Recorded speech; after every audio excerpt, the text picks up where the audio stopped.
ಇಮ್ಮಿಡಿಯೇಟಾಗಿ ನಿಮ್ಗೆ ಏನಾದ್ರು ಆಗಬೇಕಾದ್ರೆ ವಿಶ್ವದ ಮೀಡಿಯಾದ ಒಂದು ಇದು ಫೋಕಸ್ಸು ಭಾರತದಿಂದ 1-2 ಡಿಗ್ರಿ ಪಕ್ಕಕ್ಕೆ ತಿರುಗಿದ್ರೆ ಕ್ಯಾಮ್ರಾ ಬಾಂಗ್ಲಾದೇಶದ ಮೇಲೆ ಬೀಳುತ್ತೆ.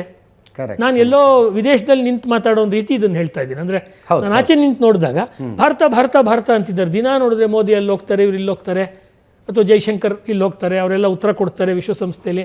ಇದನ್ನು ಕಮ್ಮಿ ಮಾಡಬೇಕಾದ್ರೆ ಪಕ್ಕದಲ್ಲಿ ಇವರು ಇಂಟರ್ನ್ಯಾಷನಲ್ ವಿಷಯಗಳನ್ನು ಹೋಗಿ ಸಾಲ್ವ್ ಮಾಡ್ತಾರೆ ಅಂದಾಗ ನಿಮ್ಮ ಬಾರ್ಡರ್ ಡಿಸ್ಪ್ಯೂಟು ಅಥವಾ ಪಕ್ಕದ ದೇಶದ ಜೊತೆಗೆ ಒಂದು ಹಚ್ಕೊಟ್ರೆ ಈ ವಿಷಯದಲ್ಲೇ ಭಾರತ ಹೇಗೊಂದು 25-30 ವರ್ಷ ಪಾಕಿಸ್ತಾನದ ಜೊತೆ ಒದ್ದಾಡ್ಕೊಂಡು ತನ್ನ ಶಕ್ತಿನ ಹಾಳು ಮಾಡ್ಕೊಳ್ತಿತ್ತೋ ಹಂಗೆ ಈಗ ಇನ್ನೊಂದು ಅಂದರೆ ಭಾರತಕ್ಕೆ ನಿಜವಾಗ್ಲೂ ನಾನು 10 ಸತಿ ಹೇಳಿದ್ದೀನಿ, ಭಾರತಕ್ಕೆ ನಿಜವಾಗ್ಲೂ ಪೊಲಿಟಿಕಲಿ ಅಥವಾ ಎಕನಾಮಿಕಲಿ ದೊಡ್ಡ ಚಾಲೆಂಜ್ ಇದ್ದರೆ ಅದು ಪಾಕಿಸ್ತಾನವೂ ಅಲ್ಲ, ಬಾಂಗ್ಲಾದೇಶನೂ ಅಲ್ಲ, ಅದು ಆ್ಯಕ್ಚುಲಿ ಚೀನಾ ಜೊತೆ ನೀವೊಂದು ಡೈಲಾಗ್ ಅಂದರೆ ಸರಿಯಾದ ರೀತಿ ಗೆಲ್ಲುವಂತೆ, ಅಂದರೆ ಭಾರತದ ಅಭಿಪ್ರಾಯ ಗೆಲ್ಲುವಂತೆ ಒಂದು ಡೈಲಾಗ್ ಮಾಡೋದಕ್ಕೆ ಅವಕಾಶ ಆಗೋದು ಯಾವಾಗ ಅಂದರೆ ಈ ಇಬ್ಬರು ಸಣ್ಣ ಪ್ಲೇಯರ್ಸ್ ಇದ್ದಾರಲ್ಲ ಏಷ್ಯಾದಲ್ಲಿ, ಇವ್ರು ಸ್ವಲ್ಪ ತಗ್ಗಬೇಕು, ಇವ್ರು ನ್ಯೂಟ್ರಲ್ ಆಗಿಬಿಟ್ರೆ ನಾಳೆ ಭಾರತವೋ ಚೀನಾನೋ ಅಂತ ಡಿಸೈಡ್ ಆಗಿಬಿಡುತ್ತೆ ಕೆಲವು ವರ್ಷಗಳಲ್ಲಿ.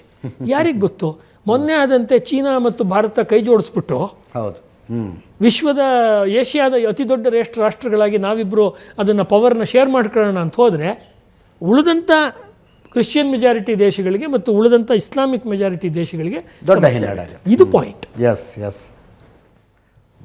ಗ್ಲೋಬಲ್ ಪಾಲಿಟಿಕ್ಸ್ನಲ್ಲಿ ಇವರೊಂದು ದಾಳ ಒಂದು ಪಾನಲ್ಲಿ ನಾವು ಪಗಡೆ ಇದರಲ್ಲಿ ಆಡುವಾಗ ಚೆಸ್ಸಲ್ಲಿ ಅಷ್ಟೇ ಯಾವುದೋ ಒಂದು ಸಣ್ಣದೊಂದು ಕಾಲಾಳು ಸೈನಿಕ ಅಂತಿರುತ್ತಲ್ಲ ಆ ಪಾತ್ರವನ್ನು ವಹಿಸ್ತಿದ್ದಾರೆ.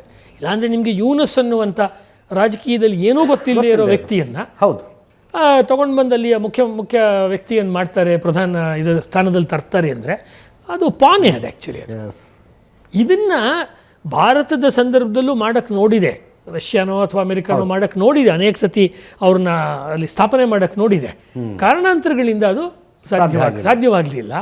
ಒಂದು ಇಲ್ಲಿಯ ಸಂಖ್ಯೆ ಜಾಸ್ತಿ, ಮತಗಟ್ಟೆ ದೊಡ್ಡದು, ಪಾರ್ಲಿಮೆಂಟಿನ ವ್ಯಾಪಕ ಲೋಕಸಭಾ ಕ್ಷೇತ್ರಗಳು ಜಾಸ್ತಿ,